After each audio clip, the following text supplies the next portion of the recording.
Salom turdashlar, ko'rayotganinglar Mantla Taratqoz tayyorlagan kino va ta'sirot programmasi. Bugun biz 4 turda Oscar mukofotiga erishgan Yo'lbars bilan 277 kun birga dengiz turib o'lmagan Erpon Xonning hikoyasini so'zlab bermoqchimiz.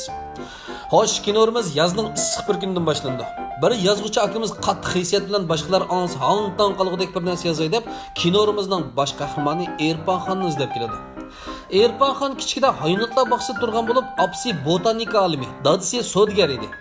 Dadisining noyidim cho'ng hayvonotlar bog'chisi bor edi. Erpon Xon hayvonotdan boshqa yana har xil dillag'im qizqatdi. Dastlabda uni hindi dinini jalb qilgan bo'lib, bir qatam aksi bilan tog'da o'ynab o'tib, xristian diniga bog'lanib qoladi. Yana bir necha kundan keyin islom dini bilan uchrashib, baribir bekor yursam yurdikanman uchirgandan keyin tangli ishini qo'yay deb, kichik turiblar 3 diniga ishini oldi. Lekin Erpon Xonning dadisi ilm pangini ishiladigan savdogar bo'lib, Erpon Xonning bir qatimda 3 diniga ishini ilishini toza qo'llab ketmaydi. Ammo bir qatimliq ishdan keyin Erpon Xon dinga nisbatan gumoniy nazarda qaraydigan bo'lib qoladi. Bir kuni u aksi bilan Yo'lbarsning uyiga kirib, uningga bir narsa berish orqali faqat Yo'lbarsga yaxshi muomala qilsa, o'ziga ziyon yetkazmaydiganligini isbotmoqchi bo'lganda, dadisi kirib Erpon Xonni qutqizib chiqadi. Ham Yo'lbars bilan odamlarning ideyasining o'xshash bo'lmaydiganligini isbotlab berish uchun bir o'shkini Yo'lbarsga yem qilib tashlab berdi. Bu Yo'lbarsning ismi Ruchat Pak bo'lib, bir qo'yni ko'midim deb deyayotdi. Erpon Xon mushu ishdan keyin dinga nisbatan umidsizlik ichida qaraydigan bo'lib qoldi. U shu umidsizlik ichida birdamli cho'ng bir qiron yigitga aylanadi.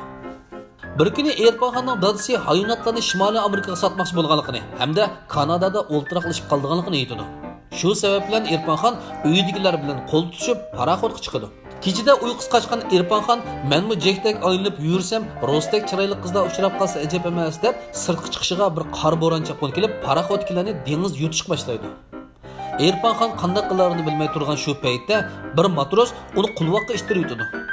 U ikkinchi kun ertaganda uyg'onib qarasa, atrof jimjit, kemida faqat tutsungan tog'lat, yana bir sirtlan bilan Yo'lbars Richard Pakla qolgan edi. Ular laylab ketdi deb yana dengizda ana maymuni qutqizib oldi.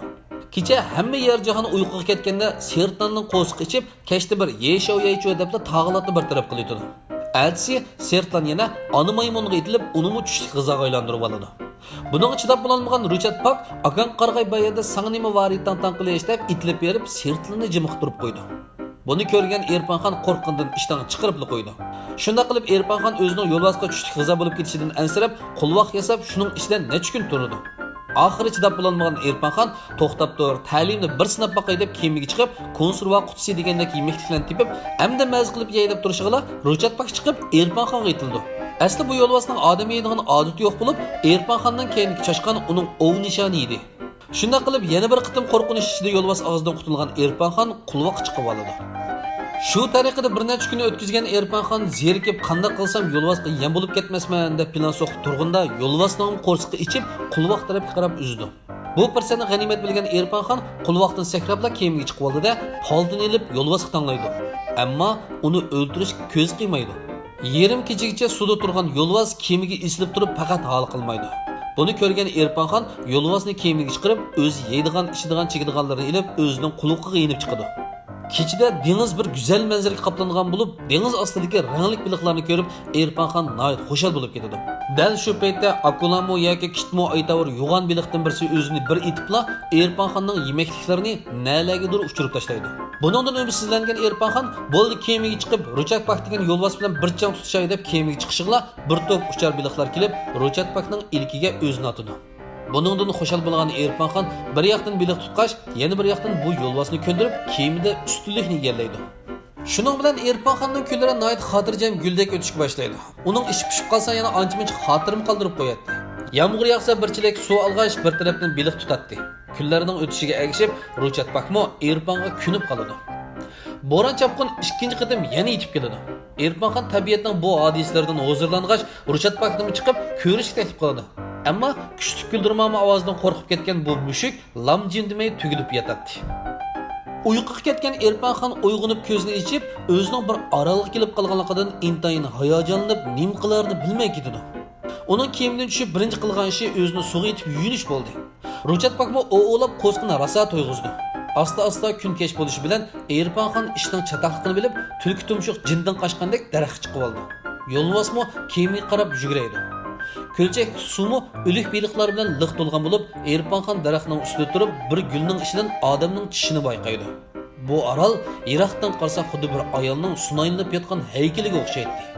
Aslida bu odamxo'r orol bo'lib, Erpanxon o'zining bu orolda uzoq tursa bo'lmaydiganligini his qilib yetadi va atsat deganda shaqshumbularning kemasiga besib, Ruchatbek bilan bo'lgan safarni qayta boshlaydi. 277 kunda Erpanxon bilan Ruchatbek Meksika dengiz qirg'iga yetib kelgan bo'lib, Erpanxon eng oxirgi kuchini ishlatib qirg'oqqa chiqib oladi. Ruchatbekmo bir teri bir ustixon bo'lib qolgan bo'lib, hojilg'idek gushum qolmagan edi. Ruchatbek o'rmonning oldiga kelib birdam turib yetib, o'rmonlik ichiga kirib ketadi. Erpanxon Ruchatbekning keyniga qarab o'zi bilan xo'shlashishni to'liq orzu qiladi. Ammo yo'lbars 277 kun yemagan bu nozik ne'matga xo'sh deyishni ancha loyiq ko'rmadi bo'lg'ay, keyniga qarab qo'ymadi. Odamlar Erpanxonni tepilgan shu vaqtda u unsinib yig'lab ketadi. U asli o'zining qutulib qolganligidan emas, balki Ruchatbekning mushundaqli o'zidan ayrilganligiga yosh to'kyapti. 2012 yil ishlangan bu film 85-qadamliq Oskar mukofotining eng munavvar rejissyori, eng munavvar musiqa qatorliq mukofotlarga erishgan nodir film bo'lib, Dobanda 9 da 1 nomerga erishib, havaskorlarning yuqori bahosiga muyassar bo'lgan. Agar mazkur filmning